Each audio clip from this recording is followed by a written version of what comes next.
everybody. Hope everyone's having a great 24. Things have been pretty exciting for me. Probably had the biggest test of my sobriety in 21 years in the past week. Um, I live in rural Prince Edward Island, and when I came to PEI in 2000, there was this family, the Dingwells, that lived on Howe Point Road that took me in, that accepted me, treated me like their son. Every Christmas I would spend with them, every Thanksgiving, every birthday, celebrations of 80th birthdays. But there was this other family that was not in this community, that comes from away.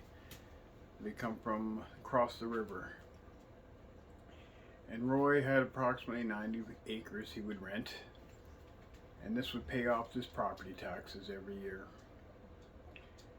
In 2008, 2003, Belle, his wife of over 50 years, passed away of liver cancer. She beat it 6 times. Both breasts were removed. She just was a fighter every time. And then I remember Christmas Eve 2003, we're all getting ready to come down to Roy's, and 5 a.m. the phone rings, and it's Belle, it's Roy, and he's saying he has to take Belle to the hospital. And Belle never came out of the hospital. She was diagnosed with liver cancer, and in February she was no longer with us that fast.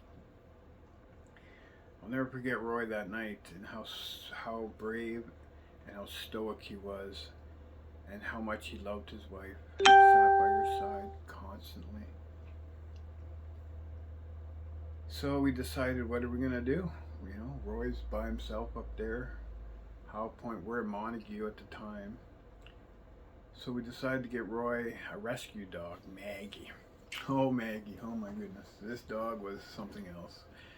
Parts maybe setter, just a mutt, but anyway, we were talking to these people that it was actually an old man's dog who passed on, and that's why we got it. We thought this would be perfect for Roy.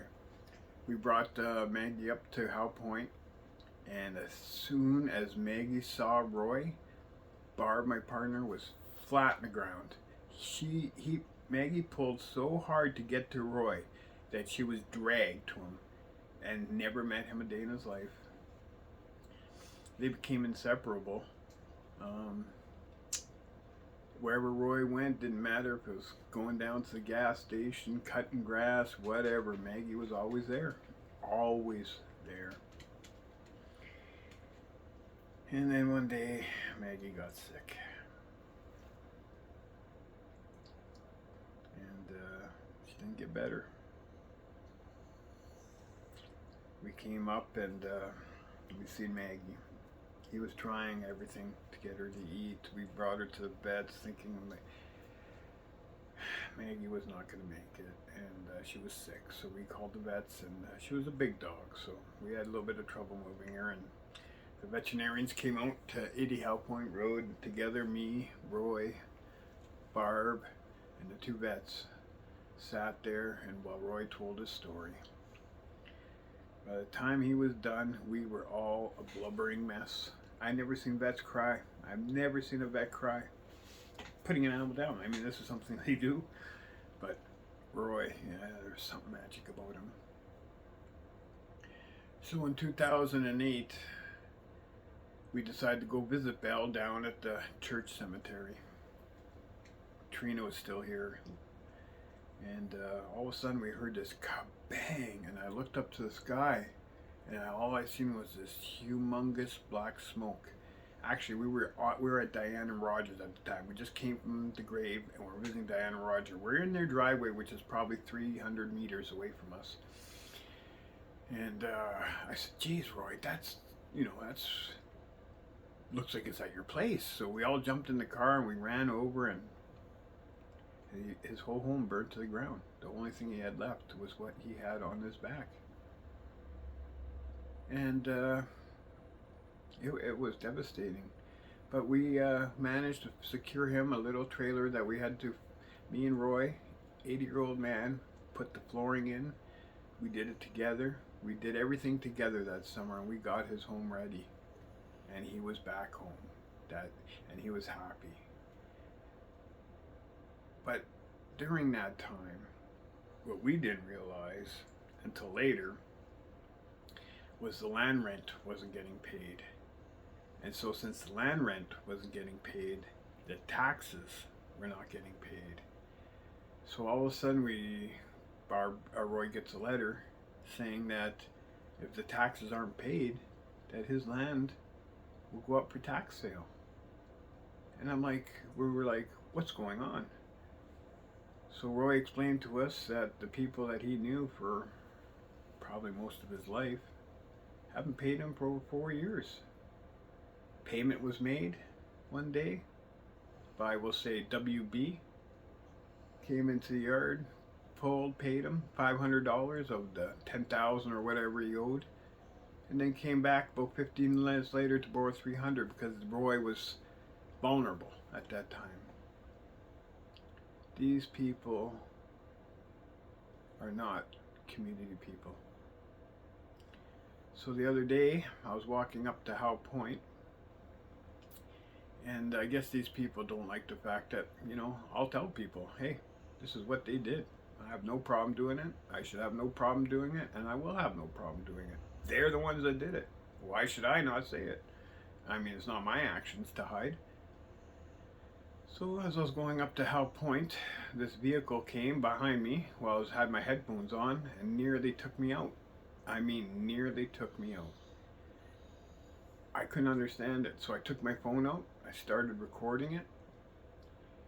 I guess I called 911, but I guess 911 wasn't coming very fast that day. Anyway, after 10 minutes, I guess they must have had the encouragement to think that, the cops weren't coming. I didn't call them.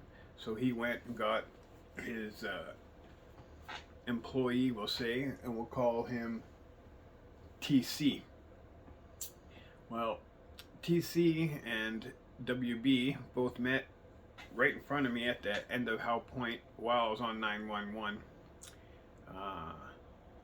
TC came out of the truck, came straight towards me, and just let me have it on the shoulder. I was in the air, on the floor. Next thing you know, trying to get up, he was on my back and he would not let me up. So WB went back to the car, pulled out a stick, and while TC held me down, WB decided to beat me and kicked me in the ribs and repeatedly hit me with the stick in the ribs over and over until he couldn't do it no more. So finally, TC let me up, and I seen him go for my phone, so I tried to wrestle him, for it, but I was already beat and tired at that point. I didn't really get much of a fight in. And he took my phone, took it over to his vehicle, and smashed it on the corner of his screen, on the corner of his truck, on the bumper. But what he didn't realize was two things. One, that 911 was on the phone, and two, is that I'm a very techie, and that I was actually streaming to my computer, and there may be there's a recording of it in the Samsung cloud. So but the cops, they need a warrant to get it. Anyways, it's a long story, so it's gonna take a while for justice to for the wheels of justice to move, but they will. And so I had to go to the hospital, get x-rays and everything, and I was okay, but it's really taught me a valuable lesson. Before this I was totally changing, but this just accelerated everything to a whole new level. Like, I really realized that as I was lying there, and I thought, if this was it for me, and that's fine, I'll happily let, for Roy, to me it's worth it. But Ashley wouldn't know that I loved her, Briley wouldn't know that I loved her, and Barb wouldn't know, because maybe I don't think I said it before I left, and it really taught me that, we gotta live in the moment, because it's like not even today, because the moment, things can change so fast. We have to be able to know that in our hearts that we are true to ourselves and that we can look ourselves in the mirror and that we're okay. Like, to me, as a member, I would do this for Roy any day of the week, and I'm from away, but he took me in, a 10-year on the street heroin recovering addict. He took me in and Bell, and did not question, did not say a word, gave me 110% support. I've never met people like this. So I will stand and I will fight for them. And I will make sure that the people in the community always know that Roy Dingwall was an amazing man who came from an amazing family that moved here in the 1700s, before even Canada was a country. Well, it was still a settlement of Britain and France. I mean, they have members of the family in Parliament, part of so much history, like, and that these people in this community will just stand idly by while these people rob people in this community of their land, their money, so that they can live high off it. No, this is not how I work. That's not how recovery works, and that's not how this will work. I will stand my ground for Roy Dingwall, and I will do what's right so that I can live with myself, so that I don't ever have to use a drug again to cover up my shame that I didn't do what was right. I have to do it. It's what I have to do, and that's what I'm gonna do. Love you all. Have a happy 24.